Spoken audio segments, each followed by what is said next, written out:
This lesson is thinking fourth dimensionally. There are two actual outlooks on the world possessed by every man, and the ancient storytellers were fully conscious of these two outlooks. They called the one the carnal mind and the other the mind of Christ. We recognize these two centers of thought in the statement, "The natural man receiveth not the things of the Spirit of God, for they are foolishness unto him, neither can he know them, because they are spiritually discerned." To the natural mind, reality is confined to the instant called now. This very moment seems to contain the whole of reality. Everything else is unreal. To the natural mind, the past and the future are purely imaginary. In other words, my past, when I use the natural mind, is only a memory image of things that were. And to the limited focus of the carnal or natural mind, the future does not exist. The natural mind does not believe that it could revisit the past and see it as something that is present, something that is objective and concrete to itself. Neither does it believe that the future exists.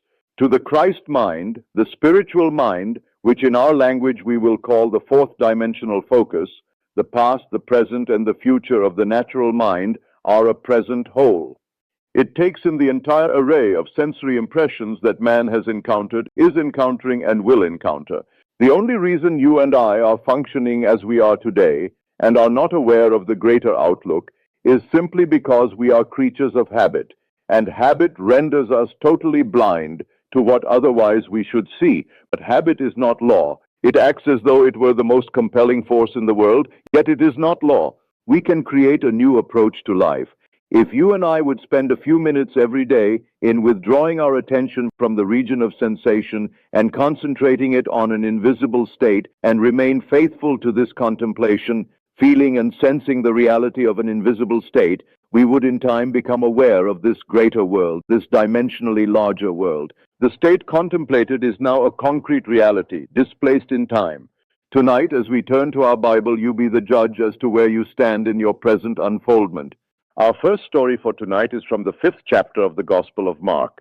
In this chapter, there are 3 stories told as though they were separate experiences of the dominant characters. In the first story, we are told that Jesus came upon an insane man, a naked man who lived in the cemetery and hid himself behind the tombs. This man appealed to Jesus not to cast out the devils that bedeviled him. But Jesus said unto him, "Come out of the man, thou unclean spirit." Thus Jesus cast out the devils that they may now destroy themselves. And we find this man for the first time clothed and in his right mind and seated at the feet of the Master. We will get the psychological sense of this chapter by changing the name Jesus to that of enlightened reason or fourth dimensional thinking. As we progress in this chapter, we are told that Jesus now comes upon the high priest whose name is Jairus, and Jairus, the high priest of the synagogue, has a child who is dying. She is 12 years old, and he appeals to Jesus to come and heal the child. Jesus consents, and as he starts toward the home of the high priest, a woman in the marketplace touched his garment. And Jesus, immediately knowing in himself that virtue had gone out of him, turned him about in the press and said, "Who touched my clothes?" The woman who was healed of an issue of blood that she had had for 12 years confessed that she had touched him. And he said unto her, "Daughter, thy faith hath made thee whole. Go in peace." As he continues toward the home, the high priest, he is told that the child is dead, and there is no need to go to resurrect her. She is no longer asleep, but is now dead.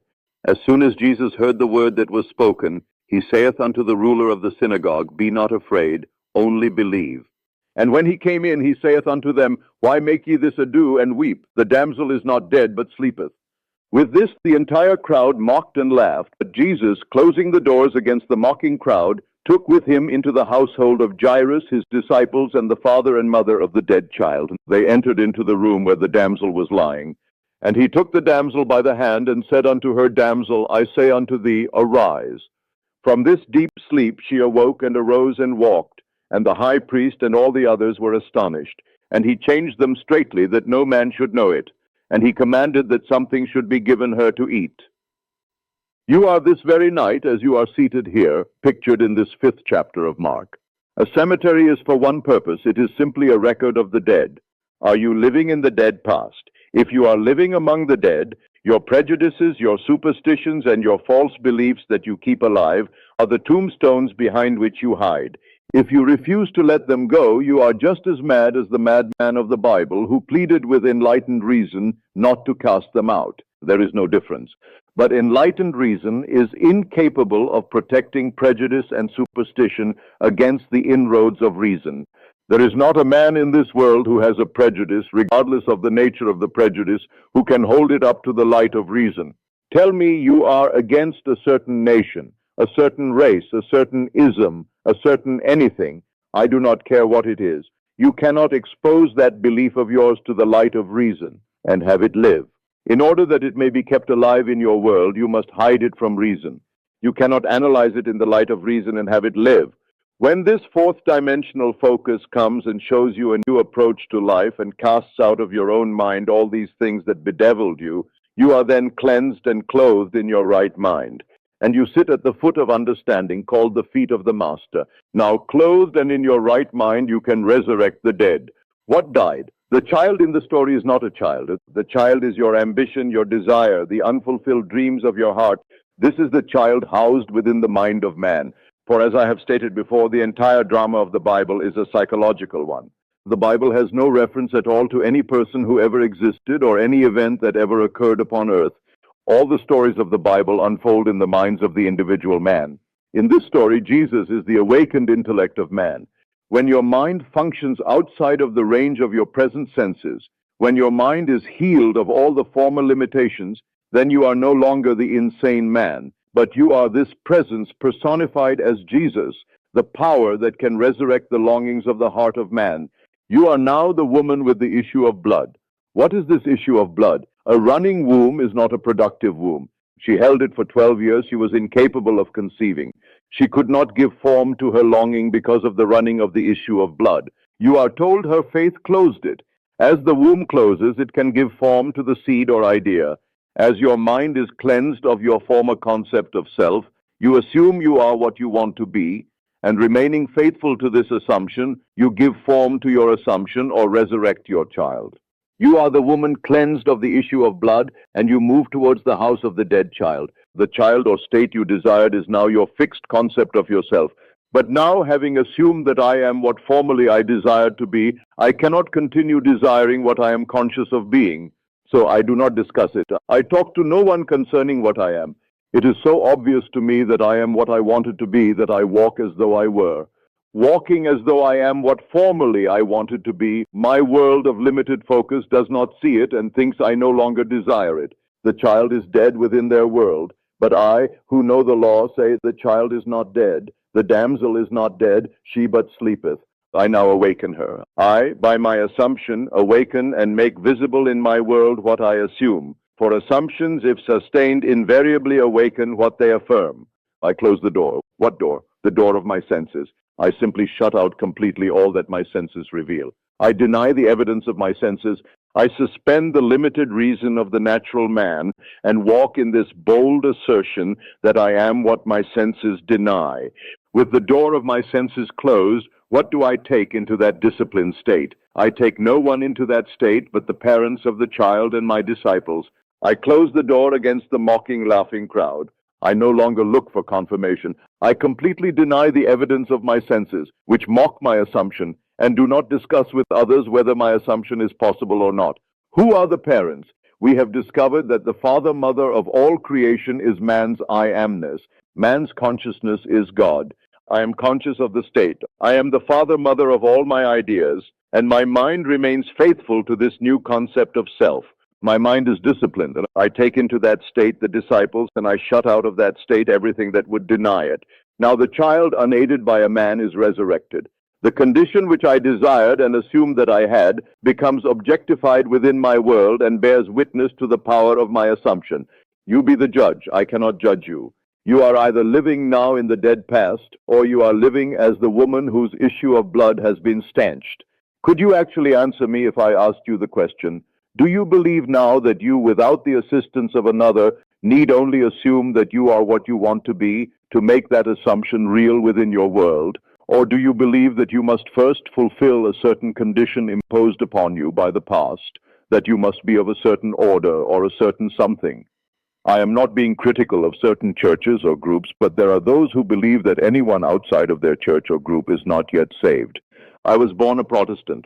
You talk to a Protestant, there is only one Christian, a Protestant. You talk to a Catholic, why, there is nothing in the world that is a Christian but a Catholic. You talk to a Jew, and the Christians are heathens, and the Jews are the chosen. You talk to a Mohammedan, Jews and Christians are the infidels. You talk to someone else, and all these are the untouchables. It does not matter to whom you talk, they are always the chosen ones. If you believe that you must be one of these in order to be saved, you are still an insane man hiding behind these superstitions and these prejudices of the past, and you are begging not to be cleansed. Some of you say to me, do not ask me to give up my belief in Jesus the man, or in Moses the man, or in Peter the man. When you ask me to give up my belief in these characters, you are asking too much. Leave me these beliefs because they comfort me. I can believe that they lived upon earth and still follow your psychological interpretation of their stories. I say, come out of the dead past. Come out of that cemetery and walk, knowing that you and your Father are one, and your Father, who men call God, is your own consciousness. That is the only creative law in the world. Of what are you conscious of being? Although you cannot see your objective with the limited focus of your three-dimensional mind, you are now that which you have assumed you are. Walk in that assumption and remain faithful to it. Time in this dimension of your being beats slowly, and you may not, even after you objectify your assumption, remember there was a time when this present reality was but an attitude of mind. Because of the slowness of the beat of time here, you often fail to see the relationship between your inner nature and the outer world that bears witness to it. You be the judge of the position you now occupy in this 5th chapter of Mark. Are you resurrecting the dead child? Are you still in need of having that womb of your mind closed? Is it still running and therefore cannot be fertile? Are you now the insane man living in the dead past? Only you can be the judge and answer these questions. Now we turn to a story in the 5th chapter of the Gospel of John. This will show you how beautifully the ancient storytellers told of the two distinct outlooks on this world. One, the limited three-dimensional focus, and the other, the fourth-dimensional focus. This story tells of an impotent man who is quickly healed. Jesus comes to a place called Bethesda, which by definition means the house of 5 porches. On these 5 porches are unnumbered impotent folk, lame, blind, halt, withered, and others. Tradition had it that at certain seasons of the year, an angel would descend and disturb the pool which was near these 5 porches. As the angel disturbed the pool, the first one in was always healed, but only the first one, not the second. Jesus, seeing a man who was lame from his mother's womb, said to him, "Wilt thou be made whole?" The impotent man answered him, "Sir, I have no man, when the water is troubled, to put me into the pool. But while I am coming, another steppeth down before me." Jesus saith unto him, "Rise, take up thy bed, and walk." And immediately the man was made whole, and took up his bed, and walked, and on the same day was the Sabbath. You read this story, and you think some strange man who possessed miraculous power suddenly said to the lame man, "Rise and walk." I cannot repeat too often that the story, even when it introduces numberless individualities, takes place within the mind of the individual man. The pool is your consciousness. The angel is an idea called the messenger of God. Consciousness being God, when you have an idea, you are entertaining an angel. The minute you are conscious of a desire, your pool has been disturbed. Desire disturbs the mind of man. To want something is to be disturbed. The very moment you have an ambition or a clearly defined objective, the pool has been disturbed by the angel, which was the desire. You are told that the first one into the disturbed pool is always healed. My closest companions in this world, my wife and my little girl, are to me when I address them. Second, I must speak to my wife as you are. I must speak to anyone, no matter how close they are, as you are. And after that, the third person, he is. There is only one person in this world with whom I can use the first person present, and that is self. I am can be said only of myself, it cannot be said of another. Therefore, when I am conscious of some desire that I want to be, but seemingly am not, the pool being disturbed, who can get into that pool before me? I alone possess the power of the first person. I am that which I want to be. Except I believe I am what I want to be, I remain as I formerly was and die in that limitation. In this story, you need no man to put you into the pool, as your consciousness is disturbed by desire. All you need do is to assume you are already that which formerly you wanted to be, and you are in it, and no man can get in before you. What man can get in before you when you become conscious of being that which you want to be? No one can be before you when you alone possess the power to say, I am. These are the two outlooks. You are now what your senses would deny. Are you bold enough to assume that you are already that which you want to be? If you dare assume you are already that which your reason and your senses now deny, then you are in the pool, and unaided by a man, you too will rise and take your couch and walk. You are told it happened on the Sabbath.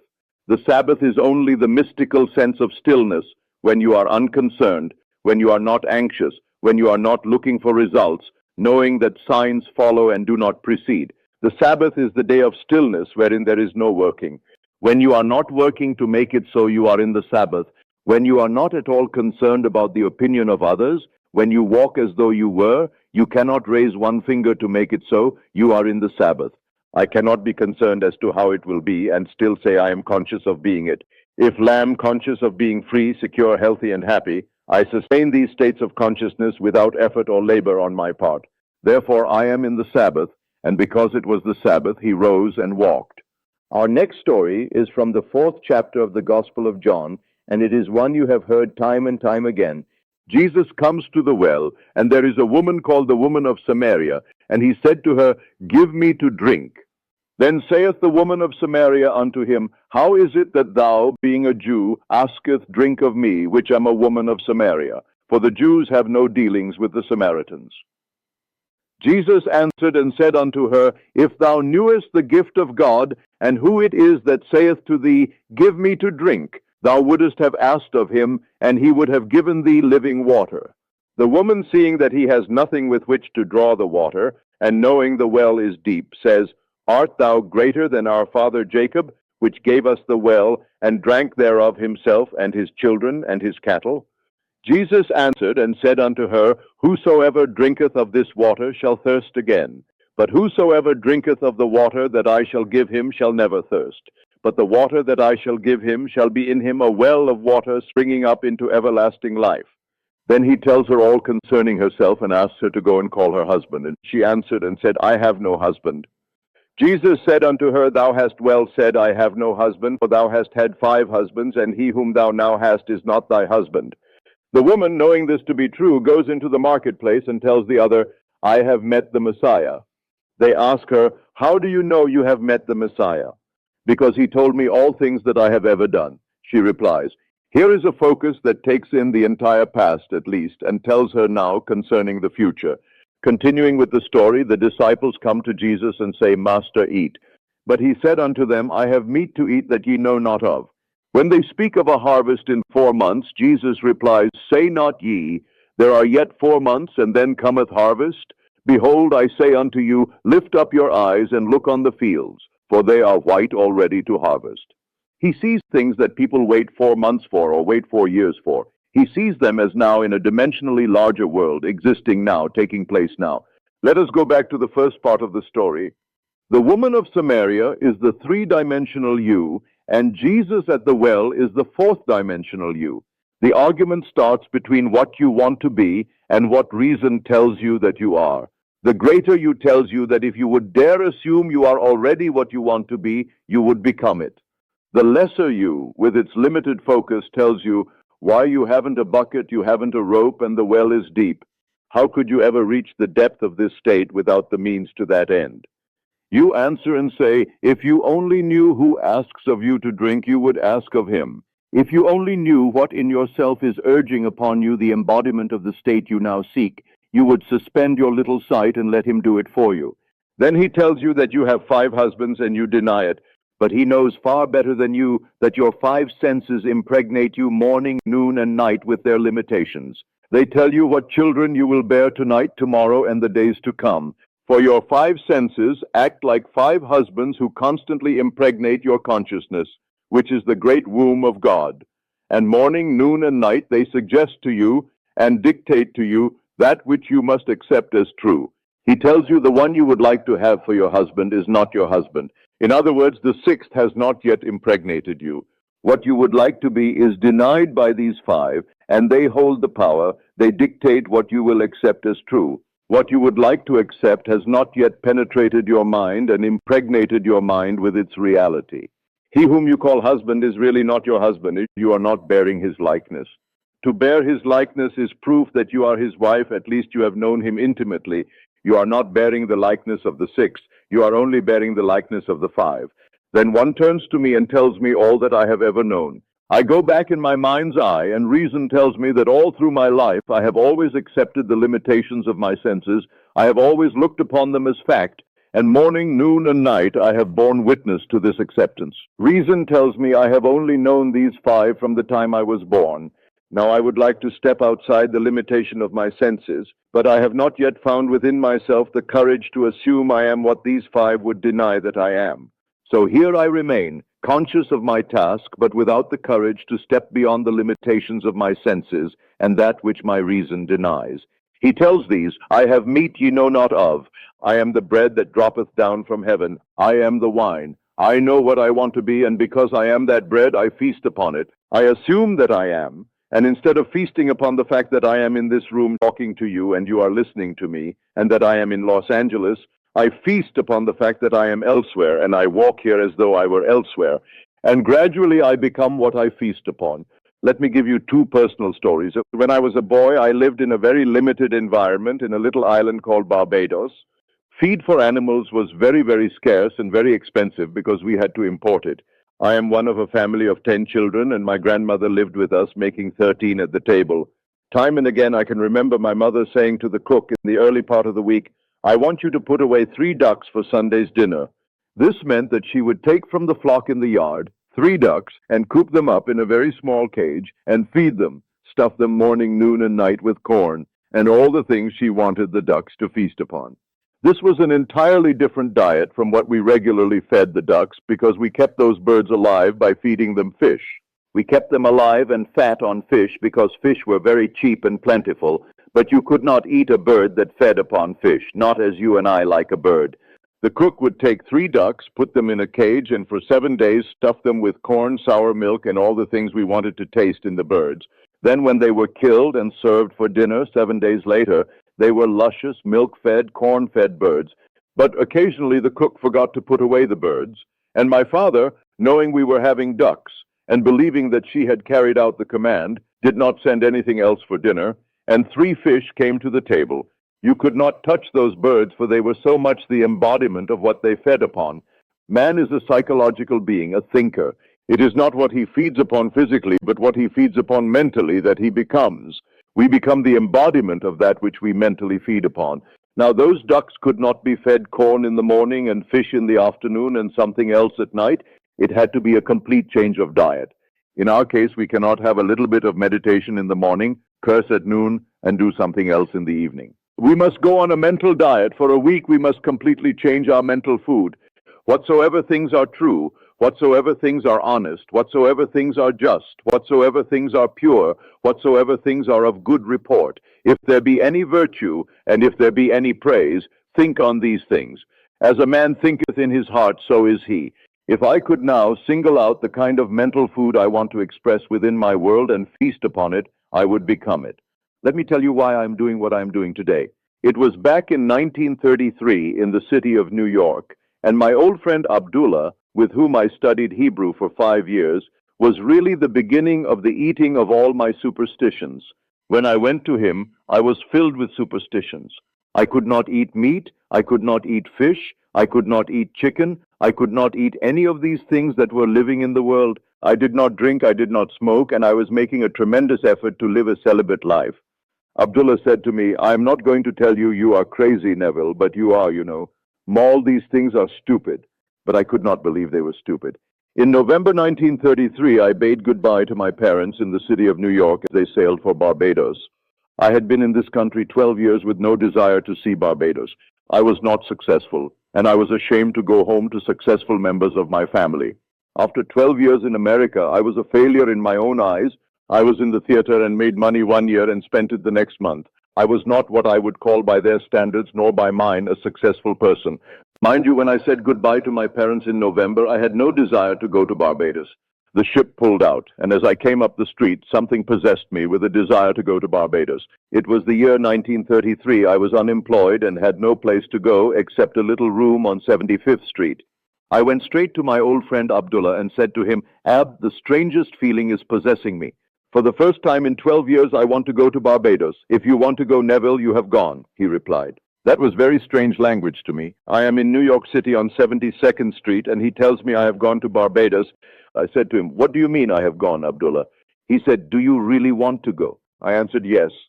He then said to me, "As you walk through this door now, you are not walking on 72nd Street. You are walking on palm-lined streets, coconut-lined streets. This is Barbados. Do not ask me how you are going to go. You are in Barbados. You do not say how when you are there. You are there. Now you walk as though you were there." I went out of his place in a daze. I am in Barbados. I have no money. I have no job. I am not even well clothed, and yet I am in Barbados. He was not the kind of a person with whom you would argue, not Abdullah. 2 weeks later, I was no nearer my goal than on the day I first told him I wanted to go to Barbados. I said to him, "Ab, I trust you implicitly, but here is one time I cannot see how it is going to work. I have not one penny towards my journey," I began to explain. You know what he did? He was as black as the ace of spades, my old friend Abdullah, with his turbaned head. As I sat in his living room, he rose from his chair and went towards his study and slammed the door, which was not an invitation to follow him. As he went through the door, he said to me, "I have said all that I have to say." On the 3rd of December, I stood before Abdullah and told him again I was no nearer my trip. He repeated his statement, "You are in Barbados."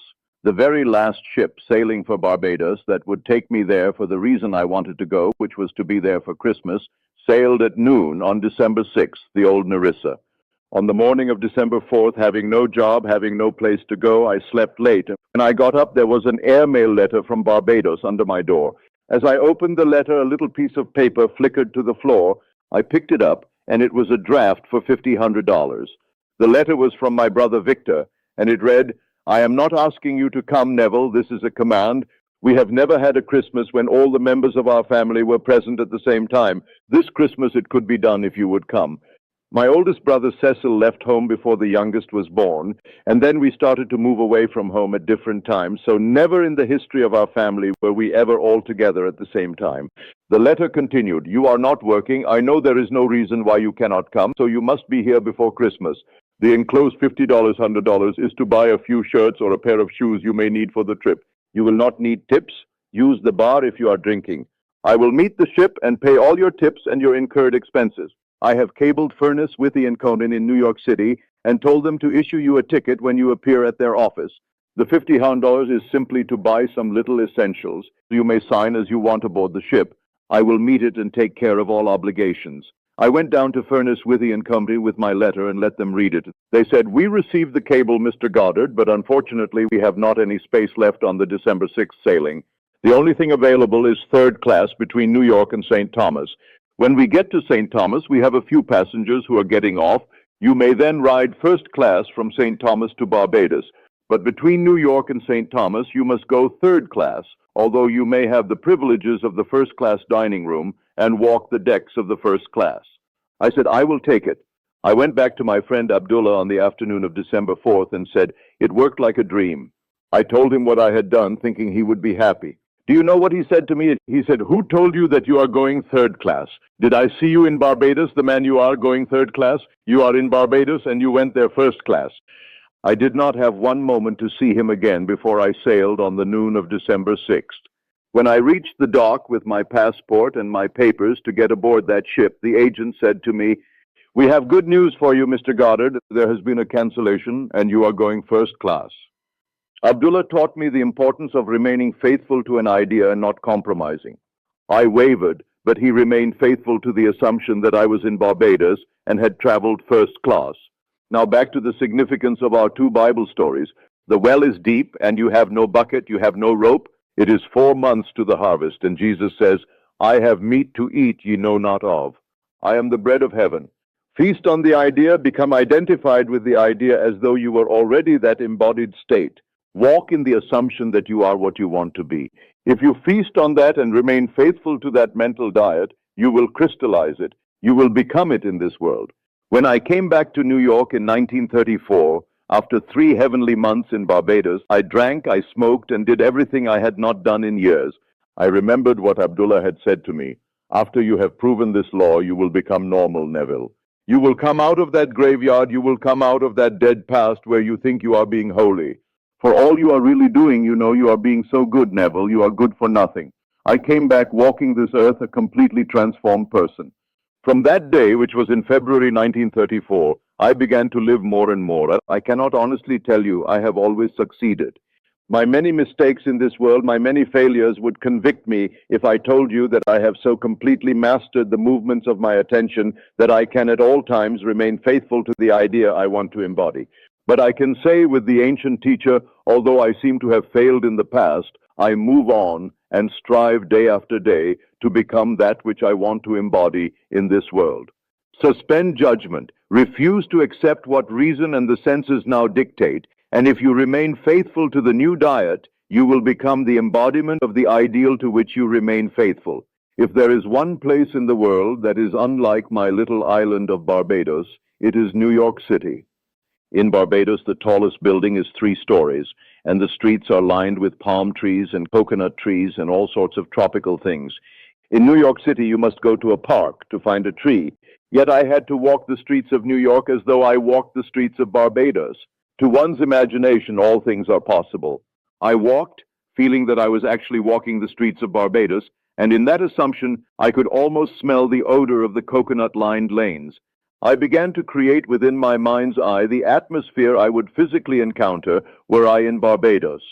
As I remained faithful to this assumption, somebody canceled passage, and I received it. My brother in Barbados, who never thought of my coming home, has the commanding urge to write me a strange letter. He had never dictated to me, but this time he dictated and thought that he originated the idea of my visit. I went home and had 3 heavenly months, returned first class, and brought back quite a sum of cash in my pocket, a gift. My trip, had I paid for it, would have been $3,000, yet I did it without a nickel in my pocket. I have ways ye know not of. My ways are past finding out. The dimensionally greater self took my assumption as the command and influenced the behavior of my brother to write that letter, influenced the behavior of someone to cancel that first-class passage, and did all the things necessary that would tend toward the production of the idea with which I was identified. I was identified with the feeling of being there. I slept as though I were there, and the entire behavior of man was molded in harmony with my assumption. I did not need to go down to Furnace, Withy & Co. and beg them for a passage, asking them to cancel someone who was booked first class. I did not need to write my brother and beg him to send me some money or buy me a passage. He thought he originated the act. Actually, to this day, he believes that he initiated the desire to bring me home. My old friend Abdullah simply said to me, "You are in Barbados, Neville. You want to be there. Wherever you want to be, there you are. Live as though you are and that you shall be." These are the 2 outlooks on the world possessed by every man. I do not care who you are. Every child born of woman, regardless of race, nation, or creed, possesses 2 distinct outlooks on the world. You are either the natural man who receiveth not the things of the Spirit of God, because to you in the natural focus they are foolishness unto you, or you are the spiritual man who perceiveth things outside of the limitations of your senses, because all things are now realities in a dimensionally larger world. There is no need to wait 4 months to harvest. You are either the woman of Samaria or Jesus at the well. You are the man waiting on the 5 porches for the disturbance and someone to push him in, or you are the one who can command yourself to rise and walk in spite of others who wait. Are you the man behind the tombstones in the cemetery waiting and begging not to be clean because you do not want to be cleansed of your prejudices? One of the most difficult things for man to give up is his superstitions, his prejudice. He holds on to these as though they were the treasure of treasures. When you do become cleansed and you are free, then the womb, your own mind, is automatically healed. It becomes the prepared ground where seeds, your desires, can take root and grow into manifestation. The child you now bear in your heart is your present objective. Your present longing is a child that is as though it were sick. If you assume you are now what you would like to be, the child for a moment becomes dead because there is no disturbance anymore. You cannot be disturbed when you feel you are what you want to be. Because if you feel you are what you wanted to be, you are satisfied in that assumption. To others who judge superficially, you seem no longer to desire, so to them the desire or damsel is dead. They think you have lost your ambition because you no longer discuss your secret ambition. You have completely adjusted yourself to the idea. You have assumed that you are what you want to be. She is not dead, she but sleeped. I go to awaken her. I walk in the assumption that I am, and as I walk, I quietly awaken her. Then when she awakens, I will do the normal, natural thing. I will give her to eat. I will not brag about it and tell others. I simply go and tell no man. I feed this state I now like with my attention. I keep it alive within my world by becoming attentive to it. Things that I am not attentive to fade and wither within my world, regardless of what they are. They are not just born and then remain unfed. I gave them birth by reason of the fact that I became conscious of being them. When I embody them within my world, that is not the end. That is the beginning. Now I am a mother who must keep alive this state by being attentive to it. The day that I am not attentive, I have withdrawn my milk from it, and it fades from my world as I become attentive to something else in my world. You can either be attentive to the limitations and feed these and make them mountains, or you can be attentive to your desires. But to become attentive, you must assume you are already that which you wanted to be. Although today we speak of a third dimensional and a fourth dimensional focus, do not think for one moment these ancient teachers were not fully conscious of these two distinct centers of thought within the minds of all men.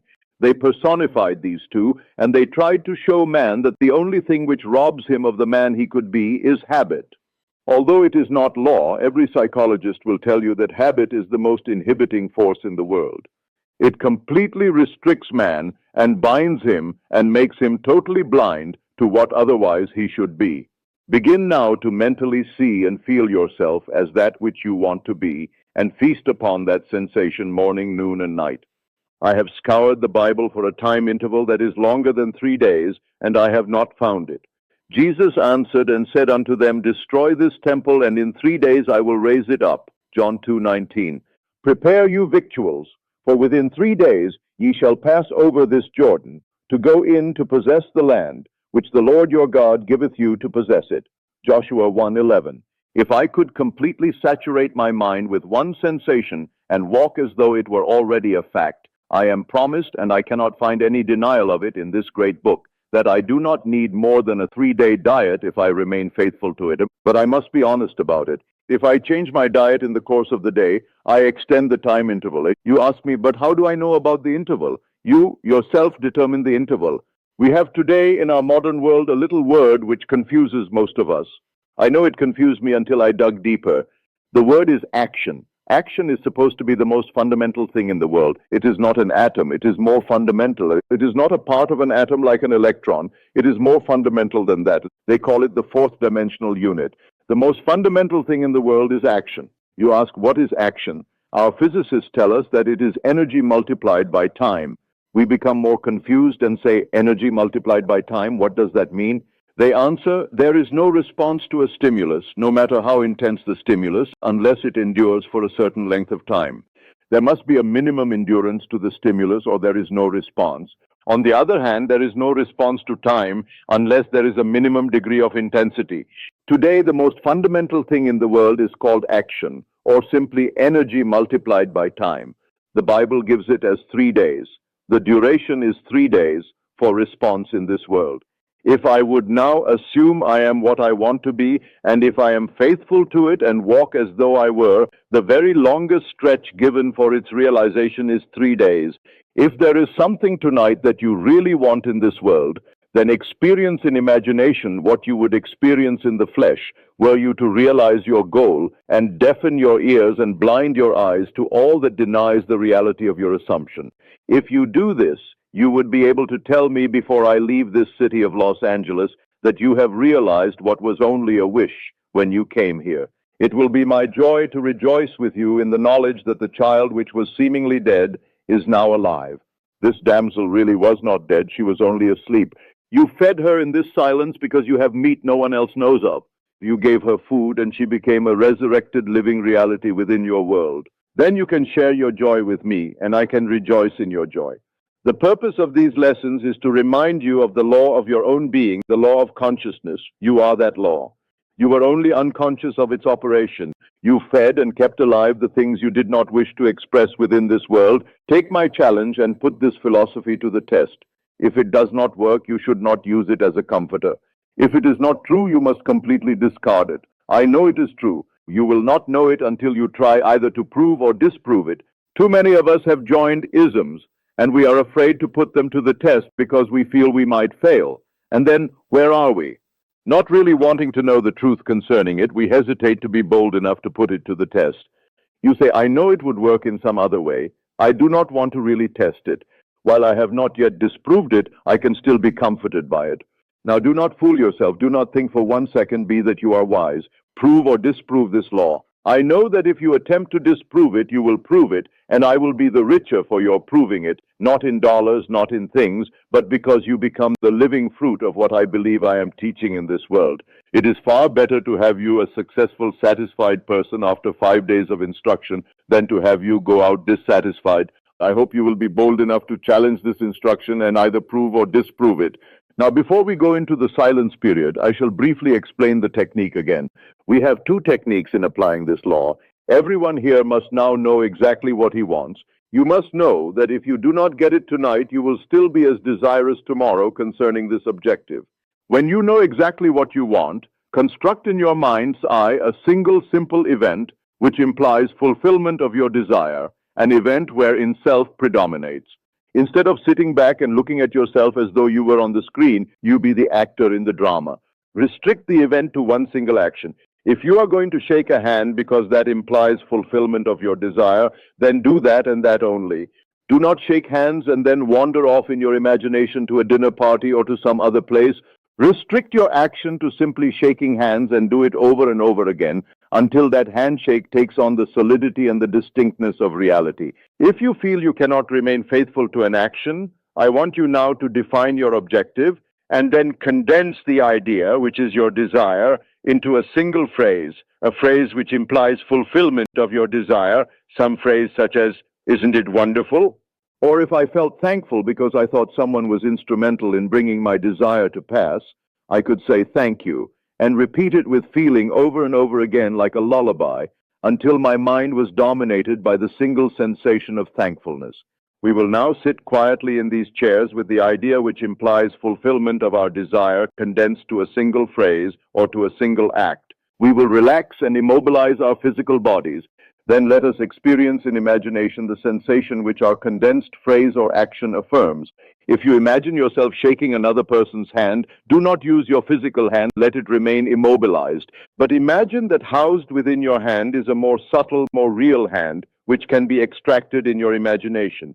Put your imaginary hand into the imaginary hand of your friend who stands before you and feel the handshake. Keep your physical body immobilized even though you become mentally active in what you are now about to do. Now we will go into the silence.